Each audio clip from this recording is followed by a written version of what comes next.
Yep, so I'm Ashley, and I'll be doing a presentation on the future of UK drug policy, which is something that I've done a little bit of research on for my third year project, but then I didn't end up actually doing it. So this is just what I would have done my project on had I chosen that topic. Yeah. So just to get us started, some terms. Really important to know the difference between decriminalisation and legalisation. So decriminalisation does not mean making everything free for all. It means no prison sentences and no criminal records, but still fines and recommendation to rehab if you're on drugs. And also the difference between possession and supply. So supply, in the circumstances we're talking about, will never be decriminalised. Decriminalisation will only cover possession, which is possessing small amounts of drugs for your own personal use. So first of all, we're going to do a quick show of hands. I appreciate that people probably won't show their hands, but if they do, we're going to have a, do you think cannabis should be prohibited, which is what it is now, decriminalised or legalised and regulated? And we'll just do a show of hands. And if you don't do the show of hands, then we'll whiz through it quickly and pretend it never happened. So cannabis prohibited, decriminalised, legalised and regulated. Okay, next one. Cannabis causes 30 deaths a year in the UK. Ecstasy, the well-known party drug, causes 40 deaths a year in the UK. Prohibited, decriminalised, legalised and regulated. Yep, next.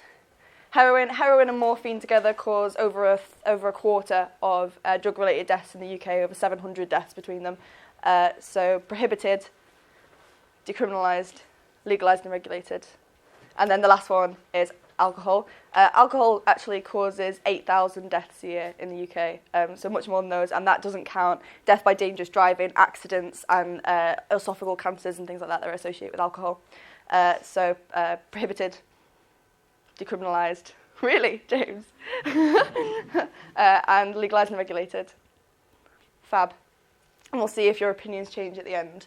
So the one thing I need to clarify with you is that the war on drugs has failed. Richard Nixon in 1971 declared the war on drugs, declaring them public enemy number one. And now 91% of people agree that that war on drugs has failed. $100 billion is being spent every year on the war on drugs. That's over $1 trillion so far. That's worldwide.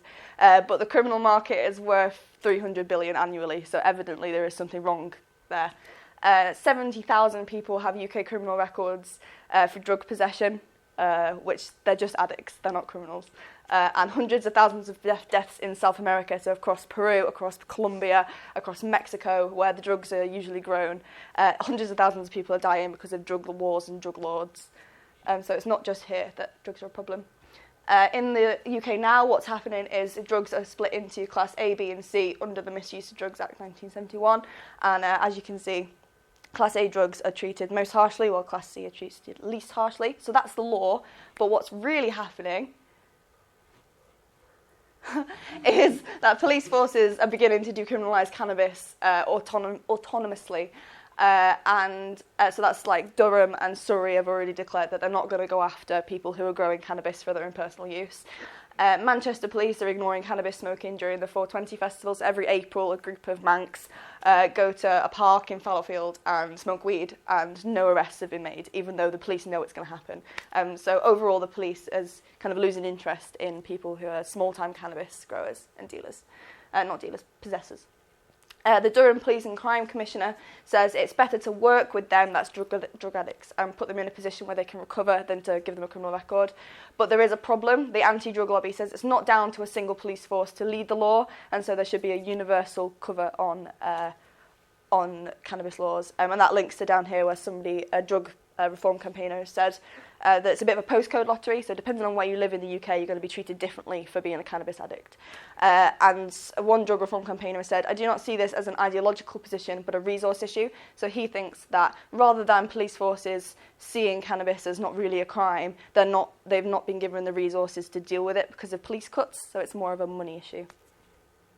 But despite the growing dissent from the police, the government are not changing their minds. They have no plans to legalise cannabis, as there is clear scientific and medical evidence that it can damage people's mental and physical health. But that is not the only factor in policy. There are other factors in policy change. So the three things that governments look at when they change policy are health and social factors, economic factors, and public opinion. So the first of those is health and social factors. So they have to consider, if they legalise drugs in general or just cannabis, will there be an increased strain on the NHS?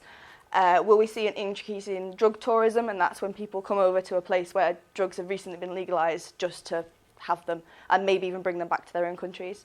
Will there be an increase in family instability? So drugs have been linked to things like domestic violence, financial instability, things like that, just general family instability. And will there be an increase in crime? Or a decrease in crime. So the evidence. Now, most of those factors are dependent on the fact that if we legalise cannabis or other drugs, then use of those drugs would increase. However, that is not the case. A Home Office report itself actually found that there is no correlation in the severity of the penalties for drug use and the use of drugs. And this report was actually commissioned by the Lib Dems during the coalition government and suppressed by the Tories when they found out that it could contribute to drug reform. Yay, Tories. But whereas legalisation hasn't impacted Portugal or the Dutch, they've both legalised cannabis. The Czech Republic has seen a massive increase in use, and there is a graph. So over 15% of the Czech Republic population now use cannabis, whereas in Portugal, it's actually improved health. So there's been up to half fewer HIV infections from sharing needles and many less street drug deaths in Portugal. Tourism's a little more complicated. So Colorado, where they've recently legalised weed, has seen a massive tourism increase, and they're actually making a profit out of it by organising these cannabis tours, where people can go on a tour to see where cannabis is made and try free samples and things like that. Sounds great. 33% of all tourists visit Amsterdam coffee shops where they can buy cannabis and smoke cannabis legally, and they restricted this to residents in 2013, but then that didn't work and people were getting their hands on it anyway, so they reversed the policy. Lisbon in Portugal did not become a drug tourist haven as was predicted when they legalised weed in 2001. They say that regulation would only be effective from both sides of the border to avoid a parallel criminal market. So it wouldn't work in between two countries where one had a legalisation and one had prohibition. They would both have to have regulated. And Uruguay has avoided the drug tourism problem completely by declaring cannabis legal only for their citizens from the very beginning. So there was never any opportunity for anybody else to get hold of cannabis. 2, economic factors. So again, some of the previous ones are also linked to the economy. NHS strain, impact on the workforce. But then you have to balance the good and the bad. So we could actually get money from legalising drugs, so we could tax them, and fewer police resources. And also drug tourism might get us some money too. But again, the NHS strain and the decrease in the workforce is dependent on a rise in drug use, which we've already said is probably not going to happen. In fact, the workforce would probably increase because, as we said before, there are 70,000 people with drug possession criminal records who then their criminal records would be wiped and they would find it much easier to get a job. Portugal, their drug policy is aimed at treatment rather than prosecution, so they've opened like fixed rooms where people can go and get treatment for drug addiction. And obviously you can see down here there's so much money to be made in taxation and stuff like that. But then there is a downside in that to save on police resources, we would need to make some police officers redundant, so it's a bit of a catch-22. And then the third is public opinion. So politicians need to be re-elected, unfortunately, for Mr. David Cameron. They have to listen to the public, because otherwise they're not going to be re-elected. So what do the public think? The public, the support for decriminalisation of cannabis is not as high in the UK as it is in the US, but support increases when the prospect of taxation and regulation is suggested. So 8% more British people think that cannabis should be legalised when we add the taxation element in. And young adults are more likely to favour cannabis legalisation than older people. So what are our options? What can we do in the future? We can maintain our complete prohibition, which we can see isn't working. We can legalise for medical use, although that's a big thing in the US. It isn't really a thing here. Nobody really campaigns for that. Decriminalisation with focus on recovery, so no criminal records, no criminal sentences. Focus on, if we catch people with drugs, trying to send them to rehab and get them to recover. Legalisation and regulation. Light market regulation, so that's what's going on with alcohol and tobacco at the moment, for example, or an unregulated market. So you probably remember when we were younger seeing massive billboards with cigarette advertisements on, and you would never, ever see that nowadays. And so that's one of the options. This is a graph that shows social and health harms compared to the strength of regulation. And so you can see that the kind of lighter the regulation, but with still regulation, the lower the social and health harms. So they're the options. What are other countries doing? So yeah, you can read that yourself, but I want to pay quite a big attention to the fixed rooms. In Denmark, they still prohibit the drugs, so people can't get their hands on them quite easily, but they have opened those fixed rooms to allow people to legally and safely take drugs. All the ones, they're kind of focusing on treatment. The policy is kind of turning towards treatment rather than criminal records.